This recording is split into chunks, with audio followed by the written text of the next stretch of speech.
And now, your First Alert 5 weather.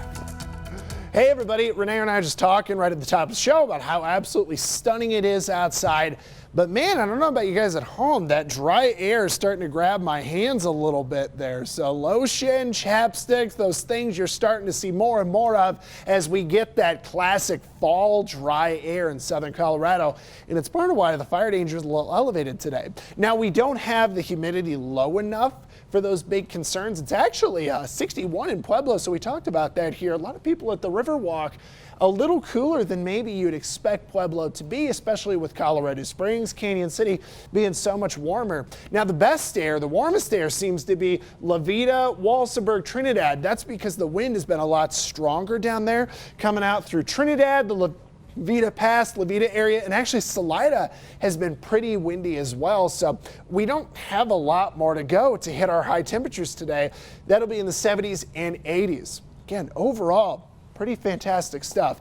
Looking at the future wind gusts, so now through the afternoon, we know that Teller County, around Custer County, Huerfano County, La Veta, Walsenburg, Trinidad, essentially if you live kind of west of I-25, you're probably going to have wind gusts between 15 to 35 miles per hour. Not overly strong for mountain gusts, but definitely a little windier than Springs, Pueblo, and some of the plains out east. Now tomorrow, these fire weather watches will get turned into red flag warnings. And so the humidity will be low, the winds will be up, and our fire danger will be a pretty high concern against our viewing area.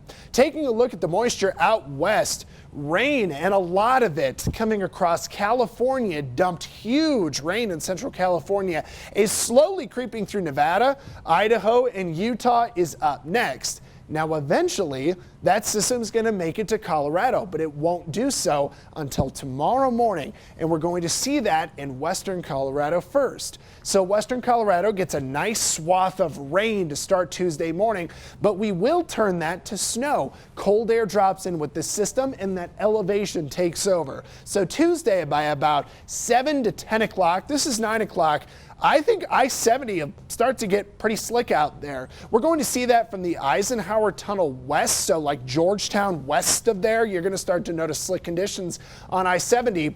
Here locally, we'll leave rooms for spotty showers from Teller, Fremont County, down through Huerfano, Custer County, and I think that Pueblo, Colorado Springs, could see an early dayside shower, but we're probably going to get grabbed with a lot more wind and dry conditions. The one thing about it is we might, and it's not showing up very well here, we might spin back a little energy for rain and maybe a burst of snow over Monument Hill.